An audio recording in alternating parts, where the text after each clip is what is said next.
Welcome back to our program. I'm your host, Raymond Wu. In this segment, we will continue our discussion with Dr. David Huang of the academic Sinica and formerly Taiwan's deputy representative to Washington, D.C. David, you were mentioning in the previous section about the three areas that you specify as the priorities for this current administration. One is on the restoration of trust.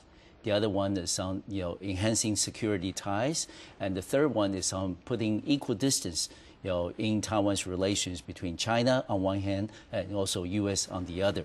And we would like to see hear more about your view on those three areas. Well, I think if we define trust as the major problem between the U.S. government and the Taiwan government, then the U.S. government will immediately ask Taiwan to do whatever you can in order to restore the trust, which, again, give us a very, very few leverage in terms of the bargaining with the United States.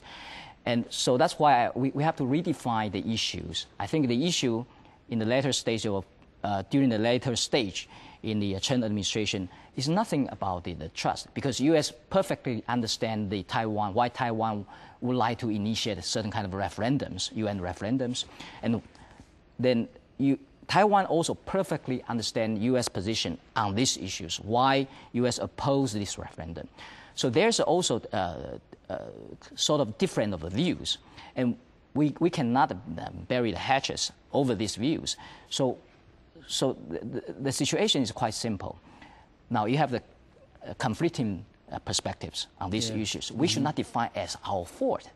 No, the current administration instead say should say that let bygones be bygones. We started for new relationship, a new chapter, new chapters, and new chapters means that we have to work out as partners, not simply to concede that we have done something wrong in advance, so we have to restore something, the trust of the U.S. And the U.S. government will sit back and relax by saying that, okay, since you said that it's about the trust, so you have to win my trust.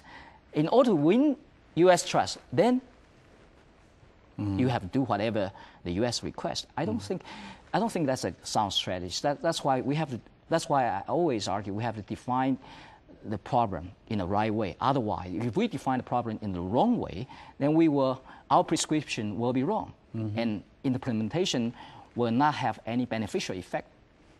And that's what I think. And I think the current President Ma Ying-jeou has already mentioned that the security tie with the United States is one of the very, very important for Taiwan.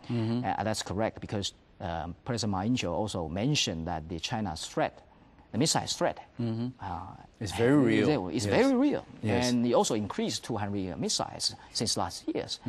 So the security threat from China is real. So I think the current government is very, very right to try to seal the ties with the U.S. In terms of the security issues and security alliance issues. And of course that now, because that in the third part, that the current government believes that we have to maintain the equal distance between China and the United States in order to find a good bargaining leverage. Whether that will be the case, we'll see how the U.S. react.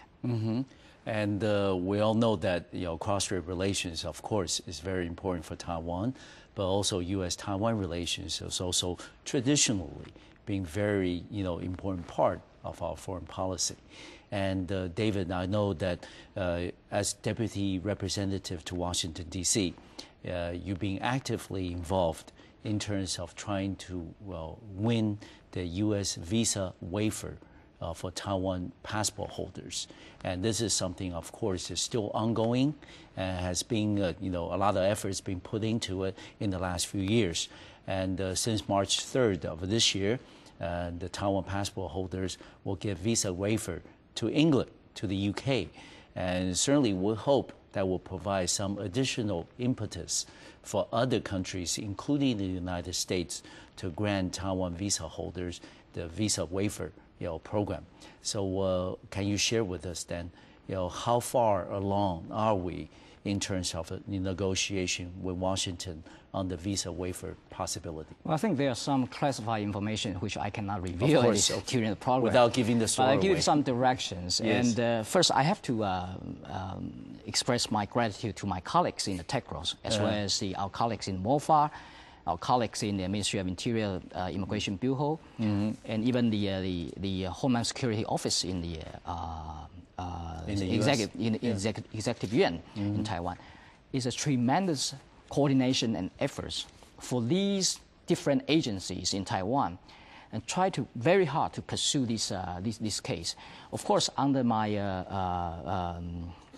supervision of this project, I think we find some progress. But I have to report to you that in order to win over the visa waivers for Taiwanese passport holders, first, the U.S.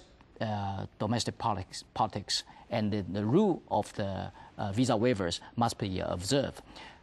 The U.S. rule is that if the State Department nominates certain country to be a visa waivers, that country must be approved by the Congress.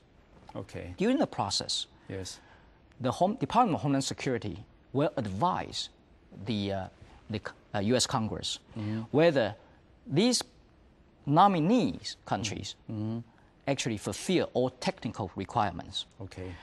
Currently, at this moment, I think we try very hard to pursue the track to persuade the Department of Homeland Security that we certainly would like to remove some barriers, technical barriers. For example, at the end of at the end of last year, the MOFA actually announced that the Taiwanese government would like to issue the e-passport. E-passport is one of the technical requirements. Yes, well, very important steps. Yeah. At the same time, according to the visa waiver requirement from the U.S. government, we have to establish 24-hour centers, online connections with the U.S. 24-hour centers in order to report lost and stolen passports. These sort of issues need to be established. So currently, I think the government, I don't know whether the government is trying very hard to do this or not, but since I left the government, but I believe that this is the technical barrier. These are technical barriers we have to overcome in order to gain the visa waiver status. Yes. And of course, during during my tenure in Washington D.C., there's some internal interagencies discussion within the U.S. government, and I have to say that some consensus coming out. Yes. I think the more or less that the U.S. government favor the Taiwan's visa waiver, but under the conditions that Taiwan overcome all the technical criteria. So in the coming years, I think the current Taiwanese government will probably try very hard to remove all these technical barriers in order to gain the visa waiver status.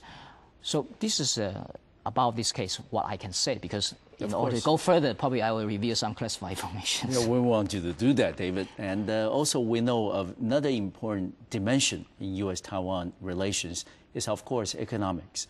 And in the last few years, I think our government, and also to a lesser extent the U.S. government as well, have been pushing for the free trade agreement, FTA, between our two countries. But of course, because of the expiration of the fast track authority granted by the Congress to U.S. President, then the FTA, at least for the foreseeable future, is probably not going to be likely with Taiwan. Still, I mean, we look at the case with South Korea, that is still pending in U.S. congressional support. And given that, we know one of the issues, as we continue to improve our economic ties with Washington, one of the issues in the economic domain is about the lifting of the ban of U.S. beef, including as well other agricultural products. How is that issue going to be resolved and handled as we continue to seek closer economic ties with the U.S., whether it's going to be TIFA first or it's going to be FTA eventually in the future? How would you think that issue can be resolved? Well, I think Taiwan is the fifth largest consumer of the U.S. agricultural products. Yes. in terms of per capita, Taiwan is number one U.S. export market for its agricultural products. Really? So, U.S. regard Taiwan's beef market as an important beef market. But of course, comparing with Japan, South Korea, or even mainland China, Taiwan's market is relatively small. And currently, 90% of our beef are actually imported from elsewhere, and including the United States. We, at this moment, import U.S. beef. I think it's a 30 months boneless beef from the United States. Yes. U.S. would like us to leave the ban to extend it to all beef. Yeah, all specs. All aspects of the beef exported to Taiwan. Yeah. Now we have a lot of problem domestically, but one of the key problems is that we have to overcome some sort of the domestic regulations. Of course. Mad cow disease is one issue that why health concern. One of our concern, and U.S. consistently argue that this is the cases and it's nonsense and it's nonsense. So we need to reconcile these issues because after all, it's Taiwanese consumers. So I think that the current government probably will handle this very, very carefully because in order to avoid any backfire from our domestic farmers. But I understand another issue about the beef is that we have current regulations which preclude any kind of rectopamine contaminants inside the beef. Okay. So, with that requirement, that makes it very difficult to lift the ban of U.S. I think that's the rectopamine is what create a lot of controversies in the pork. Not only issues, in Taiwan, but other places as well. So, we're going to take a short break, David. When we come back, we're going to continue this conversation with Dr. Huang. We're going to talk about other aspects of U.S.-Taiwan relations, some of which are a little more sensitive. We'll be back in 2 minutes.